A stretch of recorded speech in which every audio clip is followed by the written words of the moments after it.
शिक्षक अभ्यर्थियों के भारी विरोध के बीच 7वें चरण की शिक्षक बहाली की प्रक्रिया तेज हो गई है। नमस्कार, कशिश न्यूज में आपका स्वागत है। मैं हूं अनुराग। नई शिक्षक नियुक्ति नियमावली जारी करने के बाद बिहार में भारी बवाल हो रहा है। चाहे शिक्षक अभ्यर्थी हो या फिर पूर्व से नियोजित शिक्षक हो, तमाम लोग सड़क पर उतर गए हैं। नियोजित शिक्षक जहां विरोध कर रहे हैं कि परीक्षा लेकर उन्हें राज्यकर्मी बनाए जाने की बात कही गई है और वेतन आकर्षक देने की बात कही गई है, यानी समान काम समान वेतन के लगभग में वेतन देने की बात कही गई है और पुराने शिक्षकों के बराबर वेतनमान देने की जो तमाम बातें कही गई है वो परीक्षा के जरिए होना है, तो उसका विरोध हो रहा है। दूसरी तरफ अभ्यर्थी विरोध कर रहे हैं क्योंकि उनसे भी परीक्षा ली जाएगी। सभी स्टेट, सीटेट और बीटेट पास अभ्यर्थी हैं, उसके बाद उनका कहना है कि परीक्षा क्यों ली जाएगी। भारी विरोध है और इस भारी विरोध के बीच सरकार ने अपनी सरकारी जो प्रक्रिया है शिक्षक बहाली की वो शुरू कर दी है। क्या कुछ कर रही है सरकार, आपको बताते हैं इसके बारे में।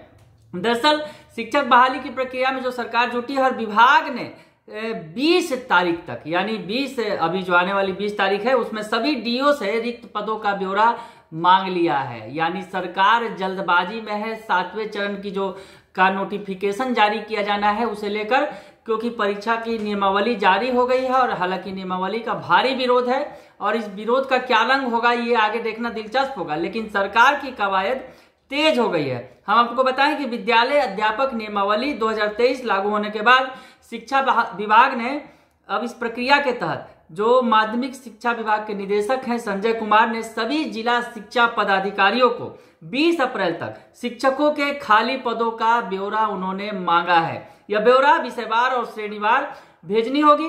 इस संबंध में माध्यमिक शिक्षा निदेशक ने सभी डीओ को पत्र भेज दिया है। तो जी हाँ, सरकार की जो कवायद है, जो 7वें चरण की शिक्षक बहाली की, वो तेज है। हालांकि विरोध उससे कहीं ज्यादा है। आपको बताएं कि माध्यमिक शिक्षा विभाग के निदेशक ने डीओ से कहा है कि जिला परिषद और नगर निकाय क्षेत्र के तहत नियोजन इकाई में 10 अप्रैल 2023 तक विषयवार रह गए शिक्षक पदों की सूची निश्चित रूप से 20 अप्रैल तक भेज दे। जिलावार नियोजन इकाई में आवंटित पद के अतिरिक्त जिले में उपलब्ध माध्यमिक या उच्च माध्यमिक शिक्षक पदों की गणना भी शामिल की जाएगी। साथ ही वैसे पद जिनके संदर्भ में हाईकोर्ट या राज्य अपीलीय प्राधिकार या जिला अपीलीय प्राधिकार के समक्ष कोई वाद या शिकायत लंबित हो तो उसकी सूची भी उपलब्ध करानी होगी। यानी तमाम सूचियां मांग दी गई हैं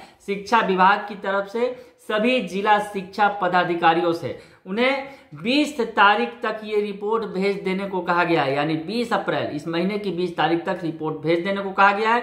यानी शिक्षा विभाग ने अपनी कवायद जारी रखी है। हालांकि विरोध भारी हो रहा है, चाहे अभ्यर्थी हो या फिर नियोजित शिक्षक हो। हम आपको बताएं कि जो पिछले साल शिक्षा विभाग ने जिले से जो रिक्ति ली थी उसके आधार पर उच्च माध्यमिक कक्षा 11 और 12 जो है शिक्षक के 89,734 पद और माध्यमिक शिक्षक कक्षा 9 और 10 के 44,193 पद, यानी कुल 1,22,000 रिक्त पद बताए गए थे। अब माना जा रहा है कि नए सिरे से रिक्ति की गणना होने पर इनकी संख्या 10 से 15,000 तक बढ़ सकती है। तो हम आपको बता रहे हैं कि अब नए सिरे से मांगी गई है रिक्ति। और आपको बताएं सबसे बड़ी बात जिसका तगड़ा विरोध हो रहा है कि ये जो शिक्षक नियुक्तियां होंगी इसके लिए बीपीएससी परीक्षा लेगी और इसी का विरोध जबरदस्त है। दरअसल स्कूल अध्यापक नियुक्ति नियमावली 2023 के मुताबिक बीपीएससी से परीक्षा के आधार पर शिक्षकों की नियुक्ति होगी।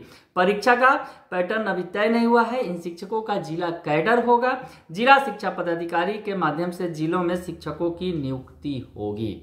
यानी जिला कैडर जो जिला संवर्ग है उस पर अब शिक्षकों की नियुक्ति होनी है। जो नई नियुक्ति नियमावली है उसके मुताबिक बीपीएससी परीक्षा लेगी, लेकिन इसका विरोध तगड़ा हो रहा है। लेकिन इस भारी विरोध के बीच इन अभ्यर्थियों के और जो नियोजित शिक्षक हैं जो सूबे के लगभग 4 लाख, वो भी विरोध कर रहे हैं क्योंकि उन्हें भी जिला राज्यकर्मी बनने के लिए परीक्षा देना होगा बीपीएससी का। ऐसे में परीक्षा का भारी विरोध हो रहा है, लेकिन सरकार ने 7वें चरण की शिक्षक बहाली के लिए कवायद तेज कर दी है। बने रहिए कशिश न्यूज के साथ, तमाम खबरों से आपको अपडेट रखेंगे। फिलहाल के लिए इतना ही, धन्यवाद।